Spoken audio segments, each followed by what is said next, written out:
People, it's your boy Uncle Fred back in the house, back in the saddle. A little more content. Got a lot to talk to you guys about there. Try to get it done in about 20, 25 minutes. You're going to try to hold me to that. There's a lot of things we're going to talk about. Please hit that like, comment, and subscribe. Become a part of the Uncle Fred Sports Experience. I guarantee you, you will not be disappointed. We're going to talk about the Michael Irvin saga, just talking about the latest developments. And they had a press conference this week, and then Marriott's had a response to that. And the judge, federal judge, has made an order to Marriott to turn over the video. We'll talk about that. And we'll talk about, um, the Cowboys got money and draft picks. Wow. It's a good day to be a Cowboy right now for the things we've heard in the last couple of days. We'll talk about the draft picks, where they come from, the extra draft picks we got, and then the money we've got at our disposal. But what we're going to do with it? We're going to talk about that. And then we'll talk about the latest from the draft, not the draft, but the combine, some things that took place in there. We'll talk about the Cowboys crying poverty on things like just irritating things. And then you see other teams that don't do that, then they just go on with their business like you're supposed to. We'll talk about that. And, you know, we got these picks and draft picks and money. So who do you want drafted? I'll tell you who I want the Cowboys to draft, who I think, if there's available to their first pick, who they should draft, and who in their second pick, or if they can move up in the second round, who I think they would like to draft. And then, man, the Chicago Bears and the Carolina Panthers did something, and we see teams trying to actually win now. So, I mean, that's the way you're supposed to do it, man. GMs, you don't get them jobs forever, so you got to put it all together, man. And so we're gonna talk about those things and much more. Please sit back for a taste and catch your boy Uncle Fred, and we'll see what's going on today. We'll be back in just a second.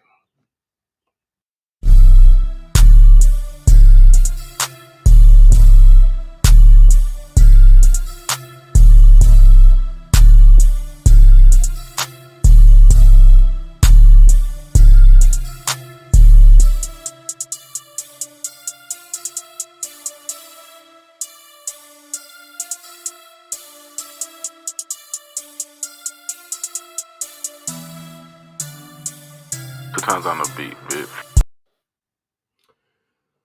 What's going on, people? Once again, Uncle Fred back in the house, back in the saddle, one more again with more content.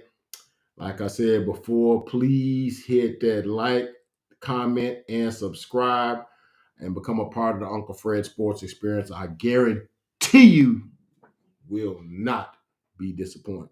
All right, so we're going to talk about this Michael Irvin issue.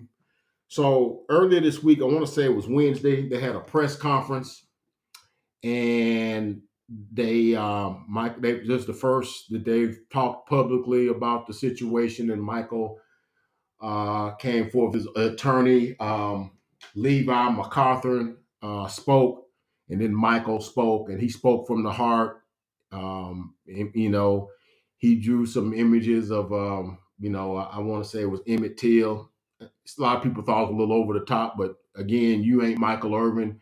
You haven't had, your reputation besmirched, and you ain't like something Mike Fisher said from SI.com. He says, I've not walked in his shoes. I can't criticize him for that. For people who want to criticize, never has had a life where that could happen to you. So you got a man that's doing his job with NFL Network and ESPN, and then in the middle of the night, he's rustled up out of his bed and said, "You got to move from the hotel." And then that's a disgrace, man. That's to have to do that, and then nobody's telling you nothing. Nobody's talking to you about what happened. So I mean, hey man, I would be the same way. There's a lot of people who don't see that, never have had nothing like that happen to you, and you know. He drew images of some long ago eras where things like that happen commonplace. Emmett Till is one. Go Google the Scottsboro Boys. It's things like that happen. Used to happen routinely, and those aren't the only thing. There was a young boy that was executed in South Carolina because they said he killed a little girl or whatever. And he's a little boy himself. And he was the youngest person. I think he might have been like 11, no 14. Excuse me, the youngest person ever executed in the United States. By the system. Go look it up. I can't think of his name right now, but it just came to my mind. But anyhow. But yeah, he teared up and he says that, and see, the thing that, it bothers me is you take something that was meant for good, because I think about the Me Too movement, and I think about things like that. Things were meant for good because people, men in power, whether it be casting directors, managers, bosses, or whatever, that had power over people were doing things, and and because they were so powerful, nothing could happen to them. So there was a movement, a groundswell of movement that helped women get justice for these types of things. And of course, where it always happens is you have these measures and stuff that go in place to fix a situation, and then people screw it up because you have people that want to try to get an advantage. People want to get over. People want to level up, as they like to say in today's terms. So then that messes it up for everybody. So now you got, it's just like the temperature. You go into a room and say, "Oh, it's a little too cool." So you turn the heat up just a little bit. But then you got somebody that turns it all the way up. Now it's like sweltering. No, you need it to be kind of towards the middle where it's comfortable. And so you got situations where now you got people that, because the burden of proof is low, is that I ain't got to even prove nothing. I can just say that somebody, a man did something to me, and the court system and the legal system and the law enforcement system will investigate. And even if they don't find him guilty, it'll wreck him. And if you're somebody with means like a Michael Irvin, like a Deshaun Watson. I'm not saying this was, an innocent thing with him or not. I'm just saying, for instance, when you got somebody with means, rather than go through the court system and all these days and of court and money, because when these lawyers are doing these things, they're not doing it for free. And then it's taking time away from your livelihood. You can't be it. That's why Tom Brady settled for his deflate gates. Like, I'm missing training camp. So you have to settle. So that's what ends up happening, and then you get $1 million, and hey, that was worth my time to wreck his life and get $1 million. And he'll take the $1 million so he can go on with his life and not have to spend 6 months in court, So I don't know. The video that nobody seemed to see, but Levi McCatherine saw it, but they made sure he couldn't take he made sure folks watched him watch it. He couldn't take no pictures. He couldn't record it. He couldn't take anybody with him. And he watched it, and they're being very secretive of the video. So he, at his press conference, Levi McCatherine made, I hope I'm pronouncing his name right, McCatherine, made his, report as to what he saw. And then the two defendants, the two gentlemen that were Michael's witnesses, and they were Watkins and here they are here. Phil Watkins, an Australian mate, and a gentleman named Bryn Davis of Philadelphia. He was an Eagles fan. They talked at the bar, and they wanted to take pictures. So Mike said, "No, we can't take a picture inside the bar. That's not a good look." So we'll go outside and took a picture. When they went inside, that's where the woman came, and she's taught as he's heading to the elevator. Supposedly, this is what the video showed. That the guy that the lawyer attorney said that that the woman talked to him and she was laughing and talking with him and he kind of touched her arm and then shook her hand as the elevator came. He went on the elevator. She went her way. He went her way.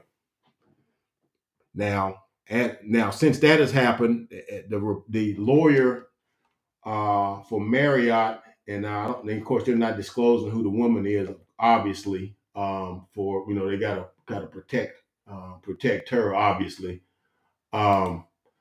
but the lawyer for the for Marriott, I think her name is Celeste Creswell. Um, now the judge, Lee Mazant, I think is his name. He's ordered them to turn over this tape, turn over this video, like right now. He said, "Don't mess with me in my court. Now I'm ordering you to turn this tape over to let Michael see, because you think about somebody's accusing you of something and you don't even know what it is. He's not ever seen it, but you're hearing somebody talk about what it said, what it shows, but you've never seen it. So, and of course, Michael's got a countersuit for $100 million against Marriott, and I hope he goes against ESPN. And I know that's Disney, and they got deep pockets. That might not be one you can win or whatever, but I know Marriott got deep pockets too. But man, I hope he get it, man, because I think that will strike a blow. You just can't do that, man. And then the thing that bothers me the most is something he choked up and said at the end. He says, Michael is a very gregarious, very engaging individual, the playmaker that he is. He says, now I'm going to have to be, cautious of how I interact with people now. I'm not going to because you never know if they got an angle or not, So, hey, and look, I don't want none of the people, none of the women that watch my videos and stuff to come at me or anything like that or whatever. I'm just saying this because I just don't like wrongdoings in any way, shape, form, or fashion. If it's found out that she just made this as a money thing, I hope she gets some jail time to deter anybody else from doing that sort of thing. And I think it's a terrible thing that you can bring a charge without proof, and somebody will accept it. I just got a problem with that. So somebody meant for good, and turned out to be something else. But Michael, we pulling for you, man. But if there's something else out there that we hadn't seen and shows something else, then all bets is off. But if it's as it is right now, it looks like one that hey, if the videotape wasn't there and them two witnesses hadn't come forth, man, Michael Irvin would have been probably up the creek right now. So thank God for Phil Watkins and Bryn Davis. I think that's his name. So, all right. So next, we got money and picks. Look, man, Cowboys had some good fortune fall their way. We was about $7 million over the cap. And of course, now we had been critical of the Cowboys, not even talking to Dak. Like, hey, you're gonna get this dude an extension or whatever. You ain't talked to his counsel. You ain't talked to God, what is his name? Me and names. It'll come to me in a second. Todd France. You ain't talked to him. And then of course Stevens like, oh, we'll just wake up one morning and it'll be done. I mean, oh really? Is that easy? Well, apparently it is that easy, because what they ended up doing, they ended up getting some money from Dak and from Zach Martin, and before you start thinking, man, that Dak's just a wonderful, or Dak's feeling guilty because he played bad and so he's giving money back. No, they're not giving money back. Okay. What they did was they just moved stuff from one pile to another. Okay. They moved something from salary to bonus, or from bonus to salary, and then spread that out over, because certain things you can spread out over the course of the length of the thing, and they're basically just pushing the thing down, and just hopefully whoever you're doing that for is going to be still with you years down the road. So in the essence of doing it, they was able to save up to, by just flipping them couple of switches with Zach and with Dak, they was able to save about $25 to $30 million. Now they still got some stuff they want to do for Tyron Smith if they decide to keep him, and for Zeke Elliott. I think they can add $4 million to that if they get rid of him, and it's like up to $8-9 million if they rework his deal or something like that. So they could get about $35-38 million if they flick it. And then I heard somewhere that they reworked Michael Gallup's deal, freeing up about $8 million. So Cowboys got money now, but what do they do with it? Okay, that's the thing. That's the thing. So now the other side of the thing is the Cowboys got picks. Cowboys ended up getting what they call compensatory picks. See, this is part of this equality thing. Like, I guess Jerry kind of started that with the uh with the salary cap, so that all the small market teams can do what they need to do, and they're not hampered because they come from a small market. A team like Jacksonville, which is the smallest market, and then second smallest, I think Green Bay is the smallest. They were able to spend $200 million in cap money last year in free agents because the salary cap, because the Cowboys, the 49ers, or some of these other big market teams were cap strong and couldn't go get it. So they was able to go get a Zay Jones, go get a Brandon Streff, go get a Zay Jones. Did I say Jay? God, what's the guy's name from Arizona? I can't think of his name right now. It'll come to me. Um, but they was able to go get those guys, and then they had the number one draft pick and drafted Trayvon Walker.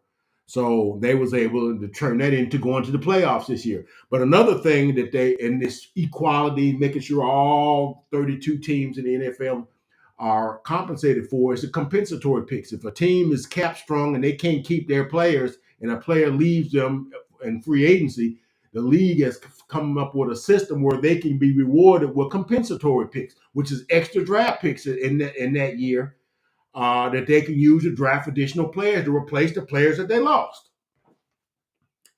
Say, hey man, it's a wonderful thing. So the Cowboys, we know they lost Randy Gregory due to their own buffoonery and his councils, Randy's representations, his wanting him to go to Denver because he's based out of Denver, which is what I've heard. I don't know if that's a fact.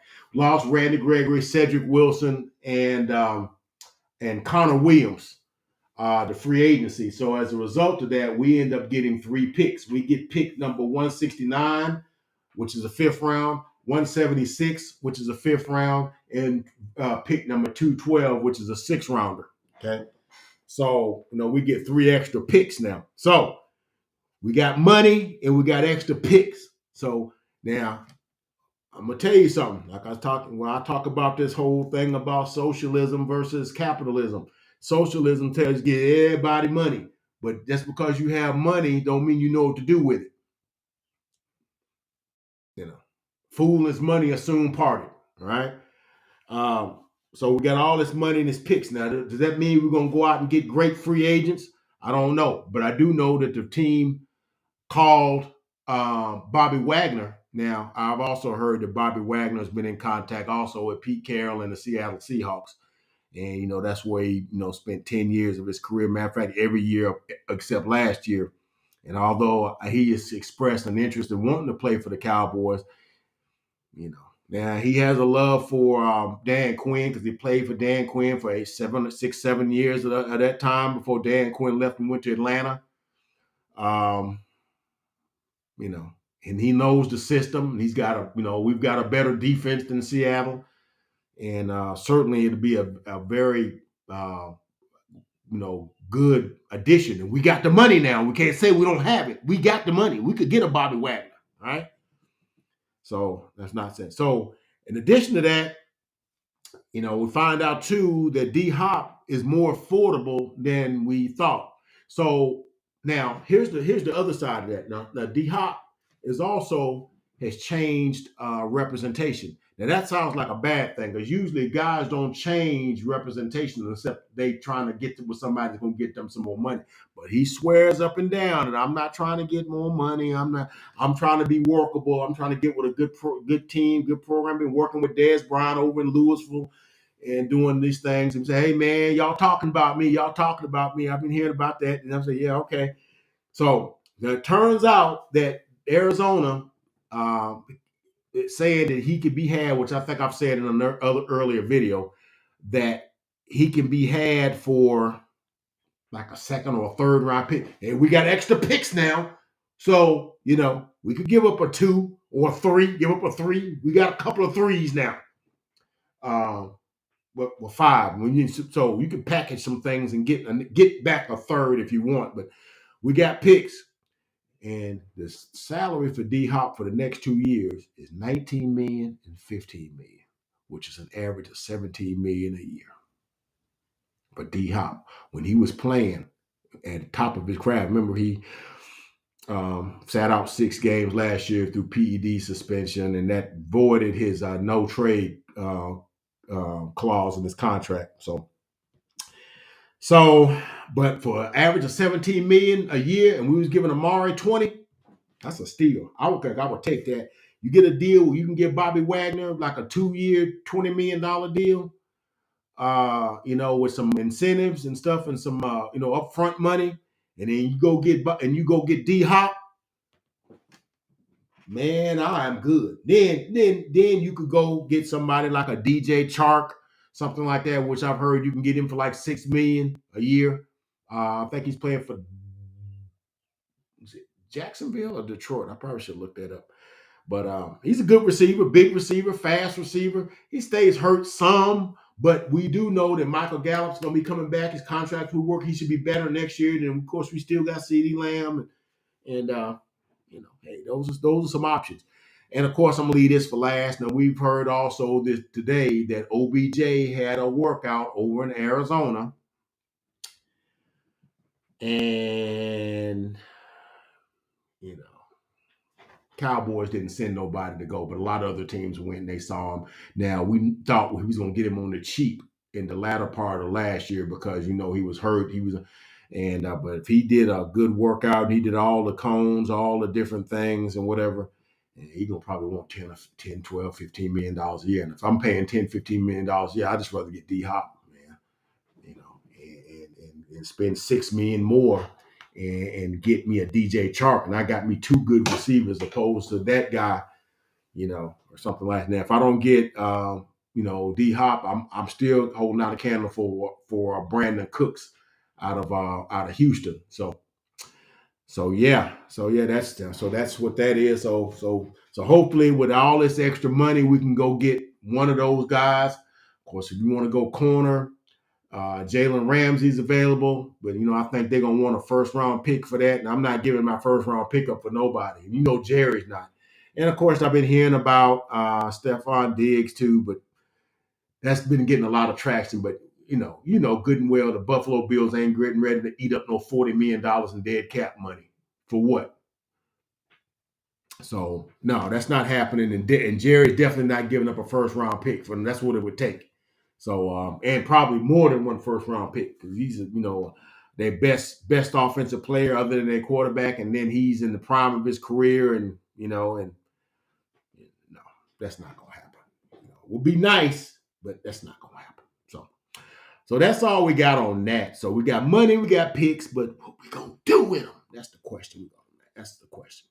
Now, the other thing before we get into this, the Cowboys is crying poverty, man. That in the latter part of the combine, Jerry was saying, because Dak makes so much money, we can't really feel the team around him. And see, all that does is stir up these low-level Cowboy fans that always think that everything that's wrong with the Cowboys is Dak's fault, or Dak had something to do with it, or whatever. And don't get me wrong, I'm not giving Dak a pass or anything, but I'm going to tell you. 2015 ain't been that long ago. 8 years ago. Remember when we were then when we didn't have a quarterback? When we 4-12, something like that, lost 9 straight games. Yeah, 8 straight games. I think it was 8 or 9, something like that. With no quarterback, and then as soon as Dak come, we go reel off 13-3. Okay. Now is Dak perfect? No. Dak got things he need to work on to get better at. Dak's not Patrick Mahomes. He's not Josh Allen. He's not A-Rod. He's not Trevor Lawrence. He's not any of those guys, but he is a good quarterback. Okay, and y'all act like he's making a ton of money. Yeah, he signed a 4-year, $160 million contract, and I think 80 of it was guaranteed. Something like that. 80, 90 of it was guaranteed. And of course, now a lot of people say, well, we just swap him for Lamar Jackson. Oh, you gonna give Lamar Jackson $200 million guaranteed money? Because that's what he's asking for. I'm going off on a tangent now. That's what he's asking for. So if you tell me that Dak is $80 million to $200 million lesser quarterback than Lamar Jackson, I will not agree with you. He's better than him, but he's not that much better than him. He's not 2.5 times the quarterback he is. So no. No, that's not. And if you because he got one playoff win, and if you're well, he got a good play. Dak got a good record. Dak's won like 60 games and lost like what 30. Come on now. So anyhow, well, we off on that. So we done with that. But the reason I brought that up is because Cowboys are $7 million, which that's a very negligible cap, you know, deficit. $7 million over the cap. Do you know that the New Orleans Saints was nearly $50 million over the cap? And they still went out and signed um what's my man's name from golly, I can't think of the quarterback's name. You know, names, me and names. They signed that quarterback 4 years, $150 million with about 100 no 80 million, about the same deal that Dak signed. Uh, and so you know, did you hear Mickey? Did you hear Mickey? What is the GM's name? Uh, Crime poverty. Uh, did you hear? Did you hear him crying poverty? Oh man, we can't field this team. You know, we're at $50 million over the cap. What we gonna do? And with Gail Benson, who's the owner of the team, and I was gonna say Mickey Harrison, but that's the owner. That's the GM of the Miami Heat. God, I can't think of his name, but he the GM of the Saints. But they're gonna because Marcus Davenport, Marcus Lattimore, and we don't know what they're gonna do with Alvin Kamara. So there's a lot of guys that's probably gonna either get that tap on the shoulder. They're gonna move some money from bonus to salary in their behalf, or some guys gonna get outright cut. And also Jordan, Cam Jordan, all those guys. There's some guys on that team. And of course they got good receivers still: Michael Thomas, Chris Olave.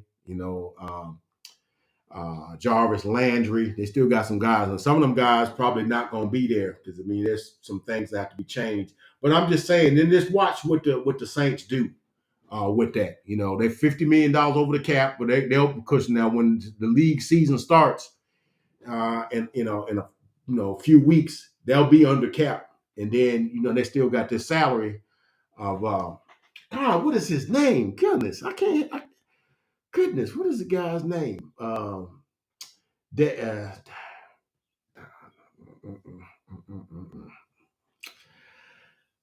golly, me and names. But anyway, he got signed with the Saints. I'll tell you what I'm gonna do. Bump that. I'm not gonna go out like that.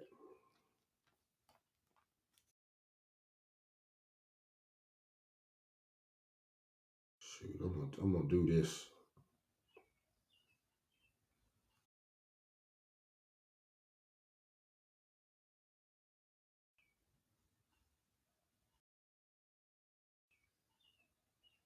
Derek Carr. Goodness gracious.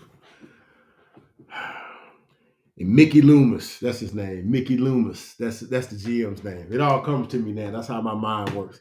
Derek Carr. That gummit. Couldn't think his name to save my life. But yeah, he signed Derek Carr. Mickey Loomis ain't said nothing. Ain't went on the camera and said nothing. We can't field the team with $50 million over the cap. They went on to sign Derek Carr for that $150 million. And they offered him. Now I don't know what happens with Jameis Winston. The 4-year, $150 million. But there's some guys that's gonna have to make some deals here. They gotta move on from Winston and have to take $11 million cap hit. They do that, but they were moving in a different direction. But anyway, moving on. So here's something I was thinking about. So we got these extra picks now. We got pick two more 5 fifth-round picks. So I guess we got 3 fifth-round picks and another 6th-round pick and 2 6th-round picks. So sometimes you can package some of them together and give it to a team and get their 2nd-round pick or their 3rd-round pick, so you can move up and get, if it's a guy you really want. So here's the thing. Draft is upon us. Um, uh,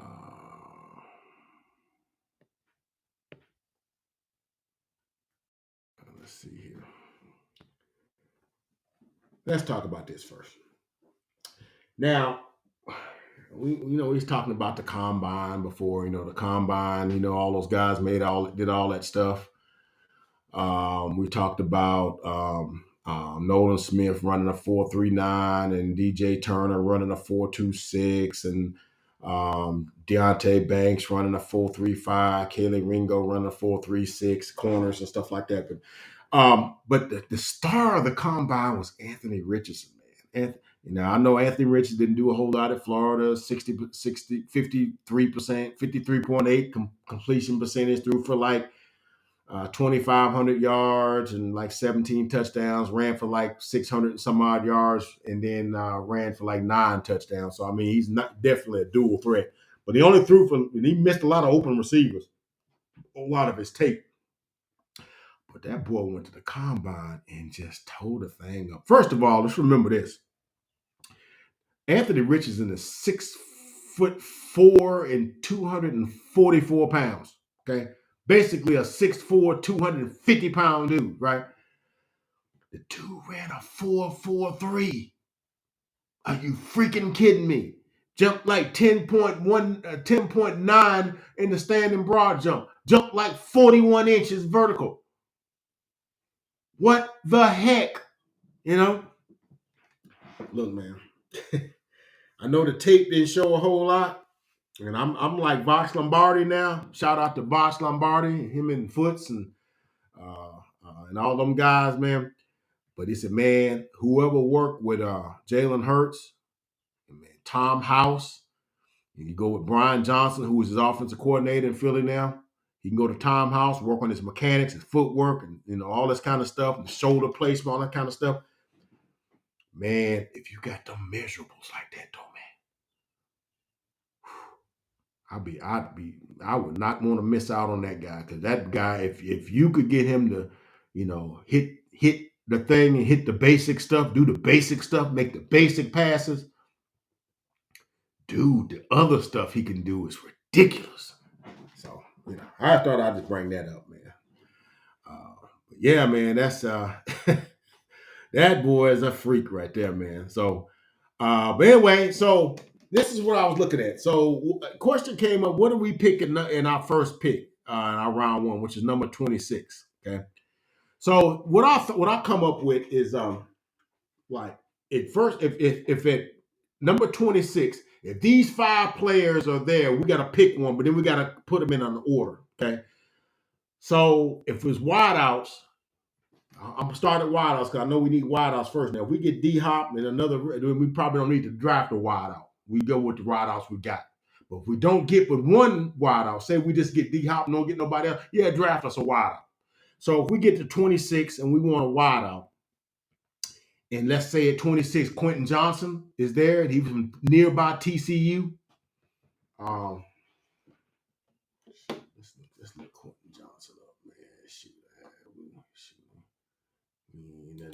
We ain't doing nothing right here, man. Shoot.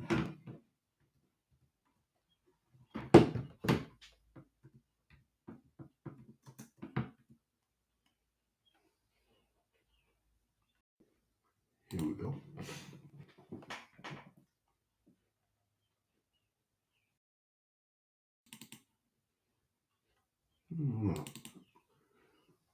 Quentin Johnson. He caught 60 catches for 1,069 yards and 6 touchdowns this year. He's 6'4", 215 pounds.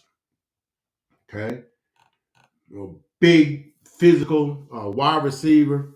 Run all the routes. Good after the catch. I saw him in a lot of the championship semifinals in the finals. I saw him. Good. He's a good receiver, man, and he's one of them big play guys, man.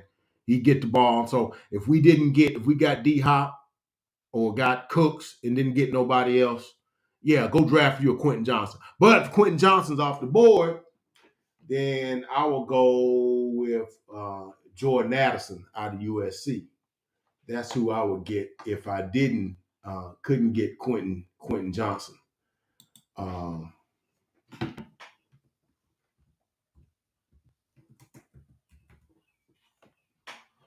yeah, here we go, right here. Jordan Addison out of USC. Here we go. Jordan Addison caught 59 catches for 875 yards and 8 touchdowns for USC. He is 6 foot, 175 pounds, runs every route in the route trees, quick out of his break, very hard to cover, and probably one of the more polished receivers coming out of college. His former Biletnikoff winner. When he was at 2021, when he was at Pittsburgh, he caught 100 catches for 1,593 yards and 17 touchdowns. It's a bad dude, man. Catching package from Kenny Pickett, all right, at Pitt. So that's who I would get if I was going for receiver. Now, a sleeper, if those two, and if I got to have a receiver, I'm gonna go with Jay Flowers out of Boston College. A small dude. He's a small guy, but he's very quick. I can see him.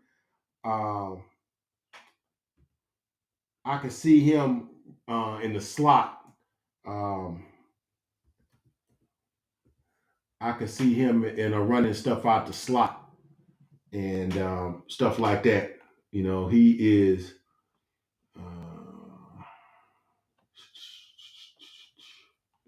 Here we go. Zay Flowers is 5'10", 172 pounds. Kind of like having Cavante Turpin, ain't it? Like having two Cavante Turpins. Look, if we got two big dudes, I would put this guy, because this guy's a polished route runner, because you can't cover this little dude. He got that little quick twitch. He caught 78 catches for 1,077 yards and 12 touchdowns this year. And let's see.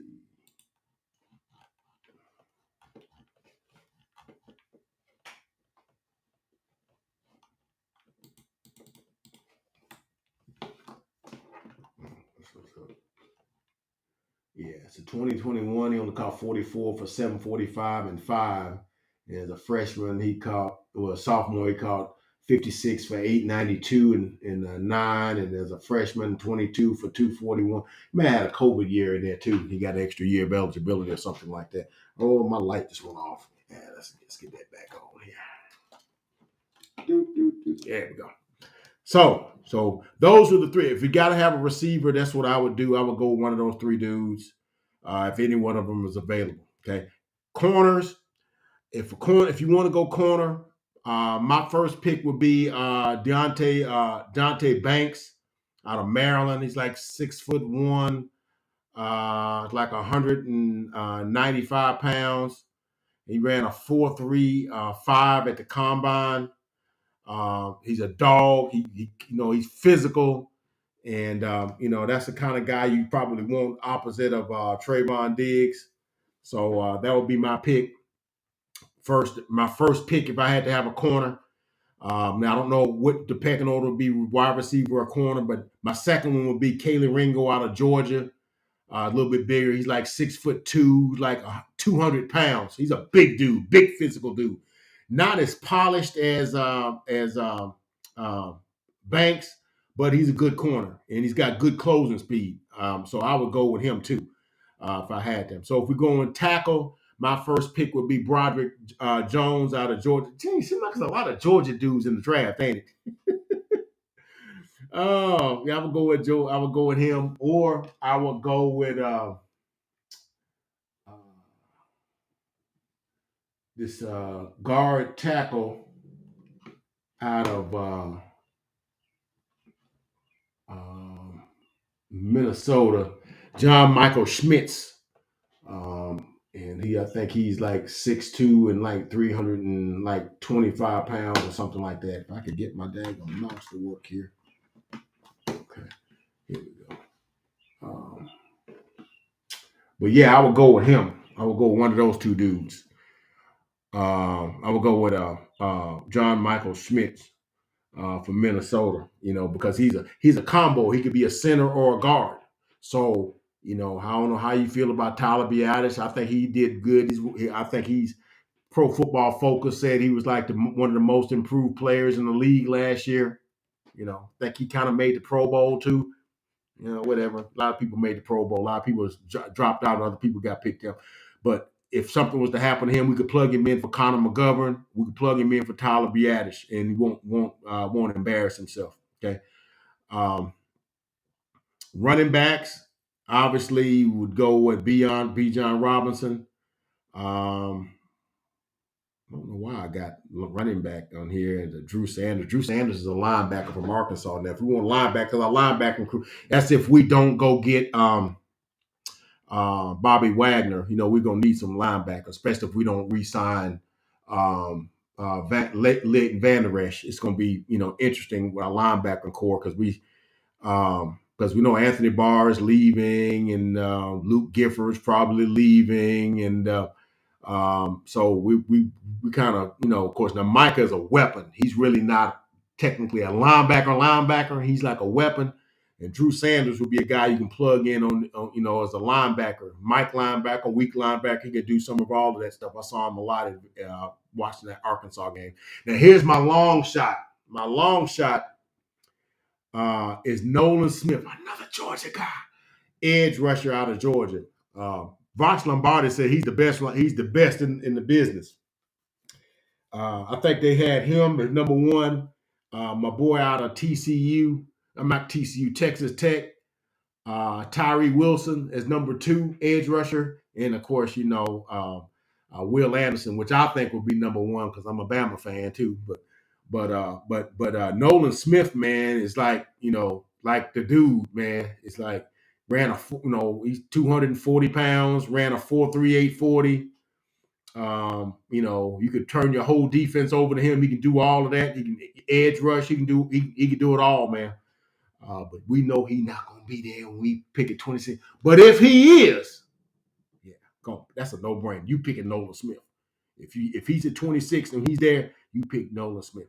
All right, so we go to and so let me show you what our picks are. Our picks are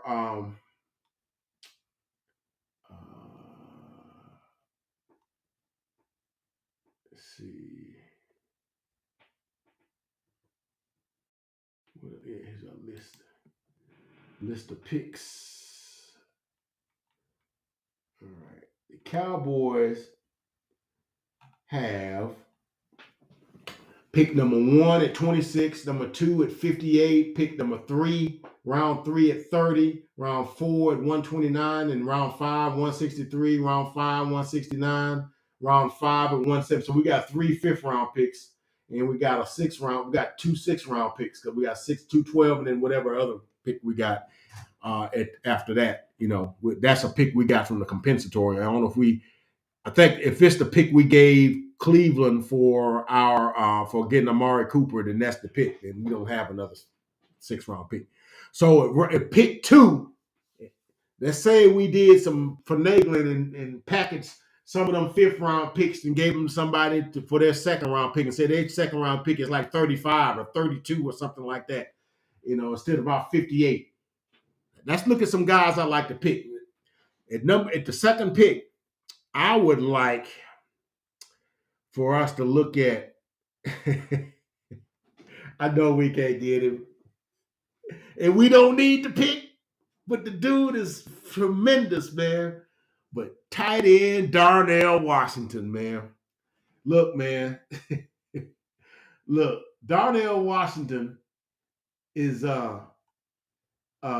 he's like a freak of nature, man. He tight end, but wasn't the featured tight end. He's like the other tight end. They use Brock Bowers to catch passes. But Darnell Washington is 6'4" and 265, 6'7", I'm sorry, 265 pounds. Basically, you can say he's 270. All right. The dude ran a 4.6 40. Okay. 4.6 440. 1.57 in the 10-yard splits, 31-inch vertical jump. Remember, the dude almost 270 pounds now. Broad jump 10 feet 2 inches. That's 270 pounds, man. Look, man, if you watch the tape, Vox Lombardi loved him too. He was saying, man, that dude was like smoking linebackers because usually tight ends get their butts whooped on the ends when they are blocking, especially if it's a D end, stuff like that. They said, no, that Darnell Washington was laying dudes out, man. He was looking for linebackers to hit, and then he was catching them. Guys couldn't bring him down. And you got to refine his and look at all the things you could do with him. You could put that dude in motion. You could run with him. And the red zone possibilities with this guy are endless, man. 6'7", 270, runs a 4.6, can block, put him at H-back, put him at tight end, put him as an extra tackle. Man, the things you could do with a guy like that, man. Even though we got Jake Ferguson, but this guy is not a duplicate of none of them dudes. He's something different. He's like a different animal. Ain't nobody like him in the NFL.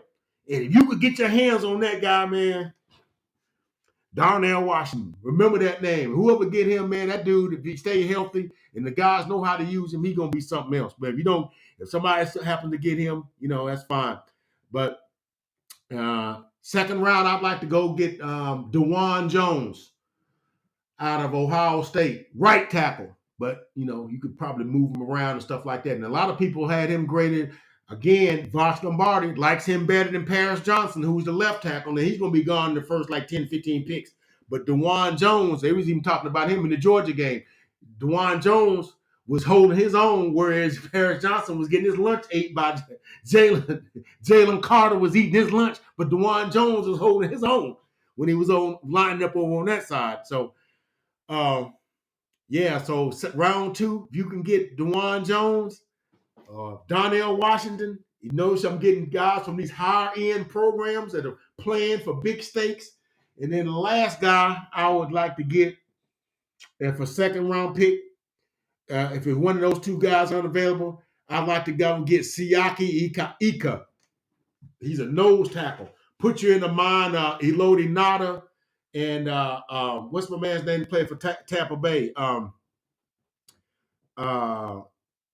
Dang, I can't think of his name, but he's like 267 pounds. But yeah, here you go. I got him right here.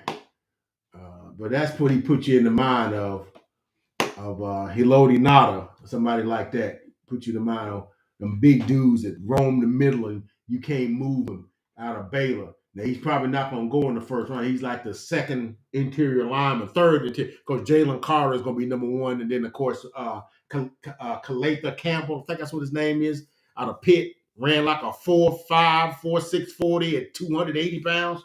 This is crazy. But yeah, this dude is like 6'4", 358, so basically 360 pounds. But yeah, he put you in, when you see that dude, he put you in the mind of Elodie Nada and God, what is the dude's name from Tampa Bay? God, y'all know what I'm talking about. But he put you in the mind of them dudes, a big trash can full of dirt. Put him in D tackle and opposite of Hankins, and then you put your guys on the outside that can rush, and then you put Michael wherever. This dude is clogging the middle. You're not running with this dude up in there. All right. So those are and then towards the latter rounds, I gotta pull my Alabama thing out of the closet here. I would say if you got a 4th round pick or something that you got, you want to use it, a 3rd round pick or something if we haven't used it to get other picks, go get Eli Ricks, a 6'2", 188-pound corner out of Alabama. Long arms, agile, a dog, knows how to cover, has the lowest completion rating of any cornerback per times thrown at him. Didn't play a ton because they had Jordan Battle and God, what's the other guy's name? They had other guys in front of him. But Eli Ricks is a 5-star, came out of Rancho Cucamonga, California. But I would go with Eli Ricks if I go with round 3 and above, because he probably won't go in the first couple of rounds. but I would go get Eli Ricks. So that's what I would pick. So I would say if I go wide receiver, go Quentin Johnson, Jordan Addison. If you go linebacker, go Drew Sanders. If you go running back, if Bijan Robinson is there, you pick him. Because he's supposed to be the second or third best player in the entire draft. You pick that guy. Second round, shoot, man, Darnell Washington is there, man. You get Darnell Washington, man, and we figure out how to use him, man. And if he's going to get DeJuan Jones, and then, like I said, you go get Sikai Ika out of Baylor. Those are the guys I'm looking at, man. But anyway, man, that's pretty much everything I got for today's show. Again, another 50-minute show. I told y'all to try to see if I can hold this thing under 25 minutes, man. But I get to rambling, man. But anyway, that's all I got from the desk on Uncle Fred. Oh, I forgot to put this up here, man. They're going to get me. But here's the QR code. There it is right there. And so, yeah. So QR code, can I get it to come up there?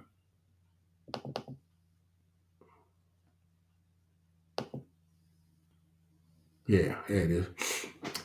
Go ahead and hit that QR code if you want to donate to Uncle. We're trying to get up to, we're trying to get a few hundred subscriptions here, man. We think we do some good stuff here, man. Some other guys in here, Cowboy Nation is big. We got a lot of Cowboy creators.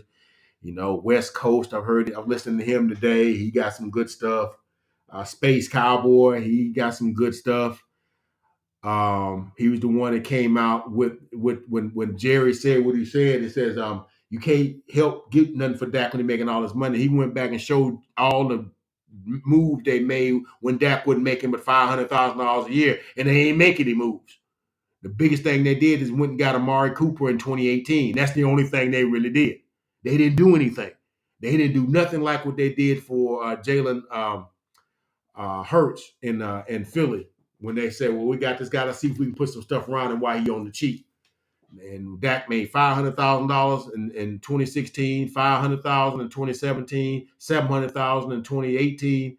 And they should have got a deal in for like $22, $25 million. They ain't do that. We'll wait.